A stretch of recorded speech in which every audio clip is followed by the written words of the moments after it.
मेरा नाम सचिन कुमार है। मामला ये है, मैं टीसीएस में जुलाई 2022 से वर्किंग हूँ। 3 साल का मेरा टोटल एक्सपीरियंस है टीसीएस में। वैसे मेरा ओवरऑल एक्सपीरियंस 25 इयर्स का है। 18 तारीख को मेरे पास एक मेल आता है शाम को 4:30 बजे फॉर टर्मिनेशन कि आपको टर्मिनेट करते हैं, आपकी कंटिन्यूसली डिप्लॉयमेंट के लिए हम आपका कॉन्ट्रैक्ट एंड करते हैं, ऐसा कुछ, जिसमें ग्राउंड बहुत ज़्यादा क्लियर नहीं थे।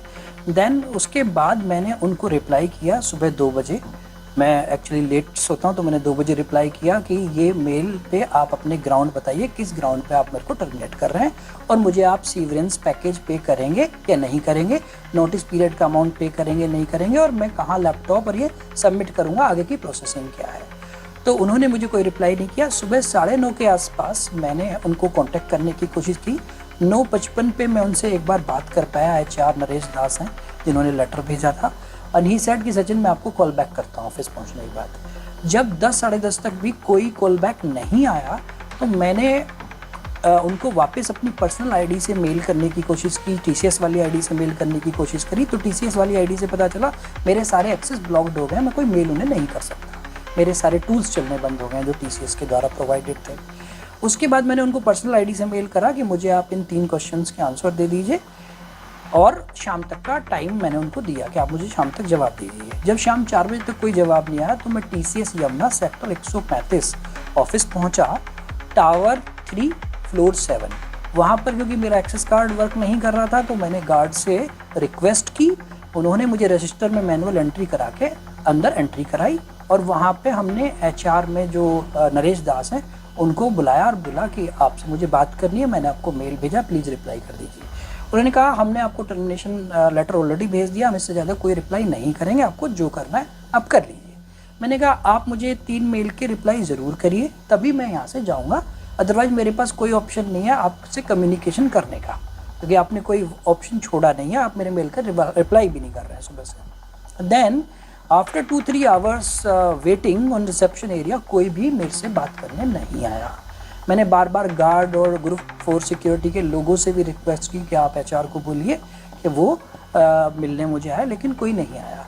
After a period of time मैंने अपना फ़ोन निकाला और मैं उनके HR के रूम की तरफ को गया और मैंने बोला कि देखो ये लोग HR के लोग हैं, मेरे से बात नहीं करें। मैंने एक रॉ वीडियो फुटेज लेने की कोशिश करी ताकि मैं प्रूव कर सकूं कि ये किस तरह से हरासमेंट कर रहे हैं। तो इसी पे वहाँ पे जो HR हैं प्रेरणा अग्रवाल, उन्होंने बाकी लोगों को बोला कि आप इसका फ़ोन छीन लो। देन 3 लोग HR के मैन वो मेरे ऊपर उन्होंने जंप किया, मेरी जो राइट हैंड है इसको मोड़ने की कोशिश की और उन्होंने मेरा फ़ोन छीनने की भी कोशिश करी, जिससे मेरे हाथ के थंब में रेडनेस आ गई।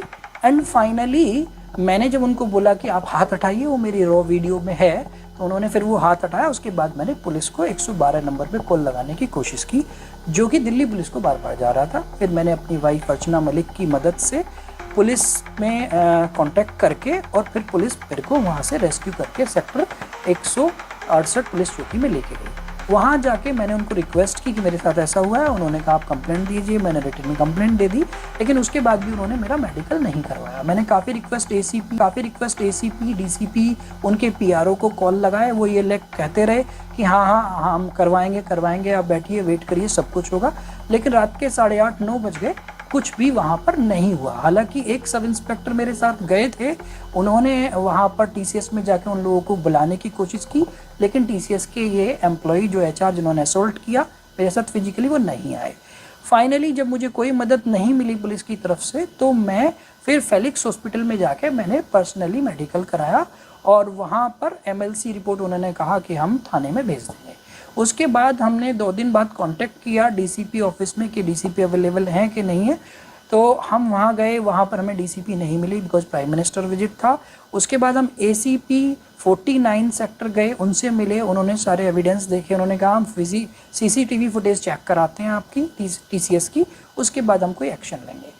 मेरी परसों ACP से बात हुई, उन्होंने कहा कि आप जाते दिख रहे हैं, आते दिख रहे हैं, लेकिन इंसिडेंट ऐसा हमें कोई CCTV में नहीं दिख रहा है। तो मुझे शक है शायद CCTV या तो फुटेज डिलीट कर दिए गए हैं या उनको ठीक से प्रोवाइड नहीं किए गए हैं TCS के मैनेजमेंट के थ्रू।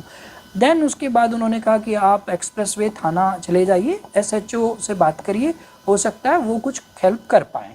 ये इंसिडेंट अब तक हुआ और मेरी मुख्यमंत्री जी से गुजारिश ये है, रिक्वेस्ट है कि वो इस पे संज्ञान लें और इसका पूरा का पूरा FIR लॉन्च करा के इन्वेस्टिगेट करा के उचित न्याय करें, क्योंकि मैं ही नहीं बहुत सारे TCS के एम्प्लॉई इस टाइम इनकी यातनाएं झेल रहे हैं। HR की फ़ोन स्विच ऑफ करा दिए जाते हैं, हमारे साथ बदतमीजी की जाती है बंद केबिन्स में और हमको फोर्सफुली रेजिग्नेशन के लिए बोला जाता है। तो ये सब इलीगल और इस पे एक्शन होना चाहिए। Thank you.